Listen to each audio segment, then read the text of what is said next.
Welcome to this video about how I made my dinosaur warrior costume. It's gonna be somewhat of a tutorial, although I am just gonna wing it. It's for Castlefest, and when I was thinking about what I want to wear for Castlefest, because I always dress up, I always love dressing up. I'm not so much of a cosplayer because I never dress up as like existing characters. Sometimes it's inspired by characters or like themes, but mostly it's just like my own thing.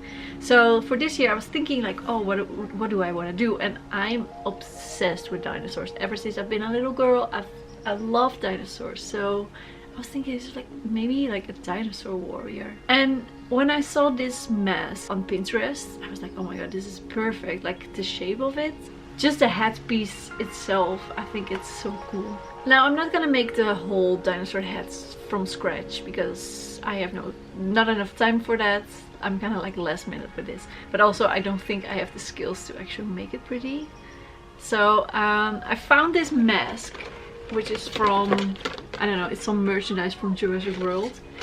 It's very lightweight, it's very perfect. Like usually you just like, I'll show you. Like you just wear it like this. This is gonna be the perfect base because it's lightweight.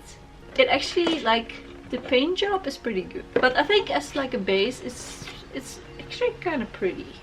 And it's like this hard type of plastic, so it's not like a latex mask that's kind of like flubbering around. Yeah, so this is the base. First is to cut it in half and see. I think I'm also gonna cut off this part because it just will stick out. Like I wanna wear it a bit higher on my head, so this is gonna weirdly stick out. Okay, so first I'm gonna close these holes. I think I'll just use like this bit and glue it behind it, and then with paint I'll fix it.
rainproof. I'm gonna seal it with a top coat. I'm gonna use the matte one on like the skin and everything, and for the eyes and the blood stains I'm gonna use the glossy. Before it's dried it always looks creepy. So this is what it looks like at the moment. I just need to attach on, like, this is like elastic textile, and I'm gonna attach this with just a tiny hole, like I think like where the teeth start, just so I can attach it like more in this position. This is pretty sturdy, so that's nice. Okay, so then I want to have like these jaw pieces like kind of like hanging, but like with this they're way too big, so I think I'll just cut them like right here, making them a tad bit smaller. Now I found these things that are like, they were part of a headpiece that I already had laying around. This isn't made by me, and I think maybe because especially like the colors, like the green in the feather is like perfect, like a perfect match, and I always like that. So maybe like I can make it like part, I think this was really cool, so maybe I can use this. And it also gave me an idea, because I mean raptors have feathers and I have a bunch of feathers, so I think I'll just glue some feathers on top, and then with a bunch of leather on top, and then maybe a hood or anything, because like the back piece is just kind of ugly right now.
Super happy how it turned out. I forgot it in my parents' place. We always crashed there with Castlefest. But yeah, the whole look was super comfortable because it's so lightweight, the headpiece. So for a festival it was perfect. It was quite easy to make, mostly because it's more like upcycling an existing mask instead of like making it from scratch. Like think I could have done that, but it would definitely not have been as pretty, like maybe with paper mache or something, but I don't know. This was perfect. It was easy, it was quick, which was important because I was so last minute. Yeah, the whole look, I'm super happy how it turned out. I hope you liked it too. For makeup, as you saw, I just chose like a super warrior kind of like messy look with like scratches and everything, and then the outfit, it was just whatever I had laying around. But yeah, I hope you liked this video. Give a thumbs up if you did. And yeah, thanks for watching. Loud people on the streets. Blech. Bye!